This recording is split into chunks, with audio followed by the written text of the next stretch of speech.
صدیقہ کائنات رضی اللہ تعالی عنہا افسردہ ہو کر اجازت لے کر اپنے باپ کے گھر آئیں، صدیق اکبر کے گھر آئیں، یہ سوچتے ہوئے کہ ماں کو درد دل سناؤں گی، باپ کے سامنے آنسو بہاؤں گی، لیکن فرماتی ہیں گھر پہنچی تو ماں بھی آنسو میں ڈوبی ہوئی ہے، باپ بھی قرآن کی تلاوت کرتے ہیں اور زارو قطار رو رہے ہیں۔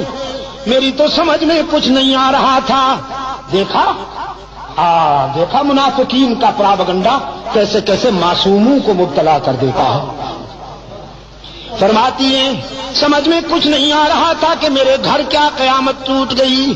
یہ تو ام مصطح کی زبانی پتہ چلا کہ عائشہ کتنی بھولی ہے تو، تیرے خلاف تو مستقل محاذ بن چکا ہے، مستقل محاذ بن چکا ہے، تیری کردار کشی کے لیے لمبی چوڑی دلیلیں دی جا رہی ہیں، افسانے گھڑے جا رہے ہیں، کہانیاں گھڑی جا رہی ہیں، قسمیں اٹھائی جا رہی ہیں کہ عائشہ ایسی ہے، عائشہ ویسی ہے، تجھے تو پتہ ہی نہیں ہے کسی بات کا۔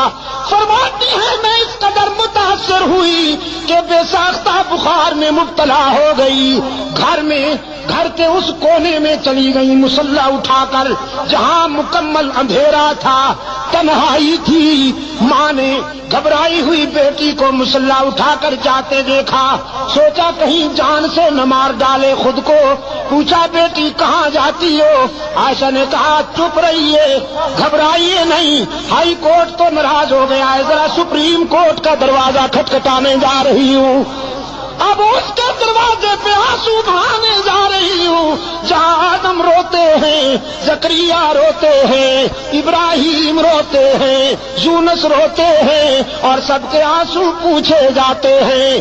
آج اس کے محبوب کی عائشہ بھی آنسو کا نذرانہ لے کر جا رہی ہے، اللہ کی عدالت میں اپیل کرنے جا رہی ہوں، میرے معبود میرے کردار کو کوئی اور جانے یا نہ جانے، لیکن تو میرے کردار کو بھی جانتا ہے، افکار کو بھی جانتا ہے۔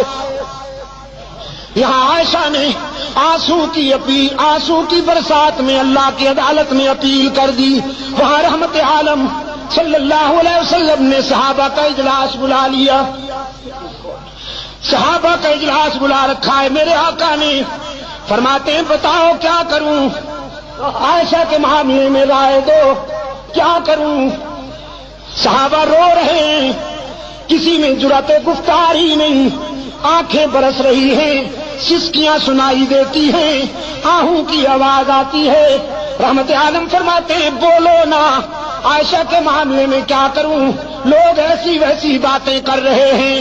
ایک آواز آئی اللہ کے رسول اگر عائشہ سے آپ زیادہ ہی کبیدہ خاطر ہیں، اگر آپ کا دل زیادہ دکھ گیا ہے تو آزاد کر دیجئے۔ نبی کو بیویوں کی کمی تو نہیں، بس یہ آواز اٹھنی تھی کہ فاروق اعظم زارو قطار روتے ہوئے اٹھ کھڑے ہوئے، عرض کیا اللہ کے رسول یہ فیصلہ تو بالکل آخری ہوگا، پہلے یہ بتائیے کہ عائشہ کو آپ کی رفیقہ حیات بنانے والا کون ہے؟ پہلے یہ بتائیے کہ عائشہ کا رشتہ منتخب کرنے والا کون ہے؟ اس نسوانی پیکر کو آپ کے خانوادہ اقدس میں بھیجنے والا کون ہے؟ پہلے یہ ہمیں بتائیے، ہم اس سے پوچھیں گے کہ تم نے کس کے لیے کون سا رشتہ منتخب کیا تھا۔ رسول کی انگلی آسمان کی طرف اٹھ گئی، اللہ کے رسول کے خاموش کنارے نے، خاموش اشارے نے بلاغت کے دریا بہا دیے، فصاحت کے سمندر موجزن کر دیے۔ رسول کی انگلی آسمان کی طرف اٹھی، فاروق کی تلوار نیام سے نکل آئی، عرض کیا اللہ کے رسول جس نے عائشہ کو آپ کے گھر میں آپ کی بیوی بنا کر بھیجا ہے، آپ کے گھر سے نکالنے کا اختیار بھی اسی کو ہے، عائشہ پر تنقید کرنے والوں کو میری تلوار کے حوالے کر دیجئے۔ ساری کائنات رسول کے قدموں میں اور رسول ابو بکر کے دروازے پر، صدیق اکبر کے دروازے پہ دستک ہوئی، دروازہ کھٹکھٹایا گیا، حضرت عائشہ کی غمزدہ ماں نے ڈوبی ہوئی آواز میں پوچھا من بالباب، کون ہے؟ ہمارا دروازہ کھٹکھٹانے والا کون ہے؟ بس چھوڑ دو ہمیں اپنے حال پر، ہمیں کیوں ستاتے ہو، ہمیں کیوں تڑپاتے ہو، ہمیں اپنے حال پہ رہنے دو۔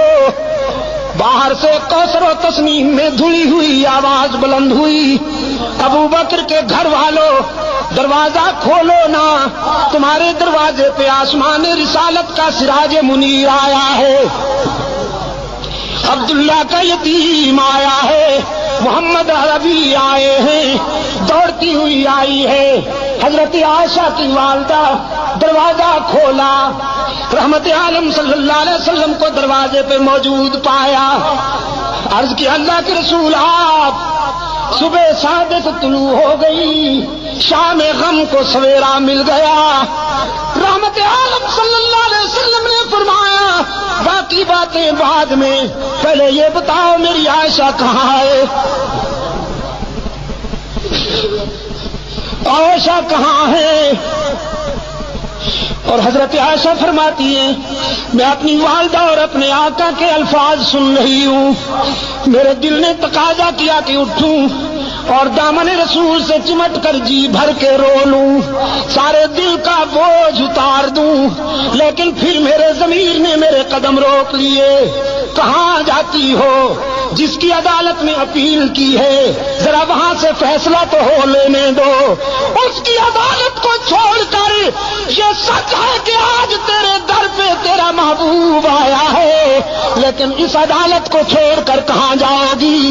ماں نے عرض کیا اللہ کے رسول میری بیٹی تو اسی دن سے آنسو میں ڈوب چکی ہے، بولتی بھی نہیں، کسی بات کا جواب بھی نہیں دیتی، مصلی پہ سجدے میں روتی رہتی ہے۔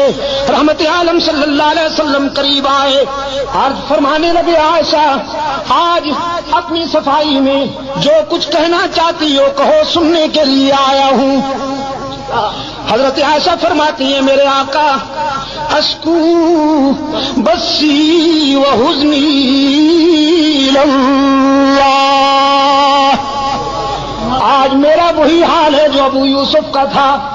فرماتی ہیں میرے غم و حزن کا یہ عالم کہ یعقوب علیہ السلام کا نام ہی بھول گیا، ابو یوسف کہہ کر گزارا کیا۔ آقا میں آج کیا کہوں بھی تو لوگ نہیں مانیں گے، جو کچھ کہنا چاہتی تھی علیم بذات الصدور کو کہہ بیٹھی ہوں اور اسی کے فیصلے کی انتظار کر رہی ہوں۔ وہ یوسف پر الزام کی صفائی دینے والا ہے، وہ موسیٰ پر الزام کی صفائی دینے والا ہے، وہ عیسیٰ پر حضرت مریم پر لگائے جانے والے الزام کی برات کرنے والا ہے۔ آج ابو بکر کی بیٹی بھی اسی کے دروازے پہ رو رہی ہے، میں نے جو کچھ کہنا تھا اسی کو کہہ بیٹھی ہوں۔ رحمت عالم نے فرمایا عائشہ میں بھی اسی کے فیصلے کا منتظر ہوں، اس لیے کہ تیرے بیٹے نے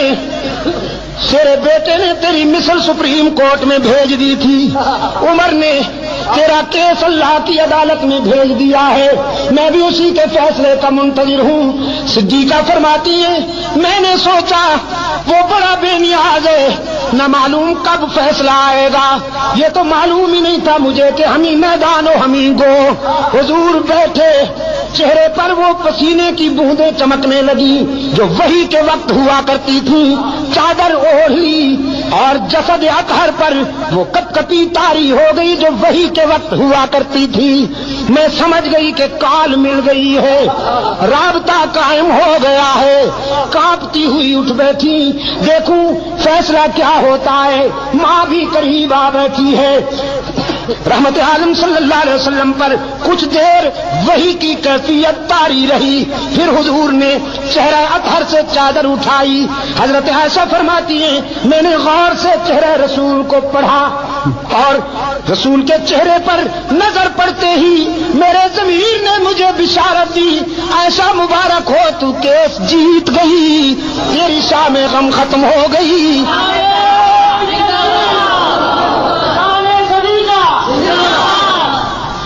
اس اس لیے کہ رحمت عالم صلی اللہ علیہ وسلم کے چہرے پر غم و حزن کے آثار غائب تھے، راحت و مسرت کا سویرا چمک رہا تھا۔ چادر ہٹاتے ہی رحمت عالم صلی اللہ علیہ وسلم نے فرمایا، عائشہ مبارکباد دیتا ہوں، اے صدیق کی بیٹی، تیرے مقدر کا کون مقابلہ کرے کہ موسیٰ پر الزام لگے تو ایک عورت وکیل صفائی بنتی ہے، یوسف پر الزام لگے تو ایک لڑکا وکیل صفائی بنتا ہے، مریم پر الزام لگے تو عیسیٰ بچہ وکیل صفائی بنتا ہے، لیکن ابو بکر کی بیٹی یہ تیرا مقدر ہے کہ جب منافقین نے تجھ پر تنقید کی تو خود رب العالمین وکیل صفائی بن گیا، خود رب نے تیرے کیس میں وکالت کی ہے۔ اور قرآن اترا، الخبیثات للخبیثین والخبیثون للخبیثات والطیبات للطیبین والطیبون للطیبات اولئک مبرؤون مما یقولون لهم مغفرۃ ورزق۔ تازہ ترین اپلوڈز کی نوٹیفیکیشن حاصل کرنے کے لیے ہمارے چینل کو سبسکرائب کریں اور ساتھ میں دیے گئے گھنٹی کے نشان کو دبانا نہ بھولیں۔ شکریہ۔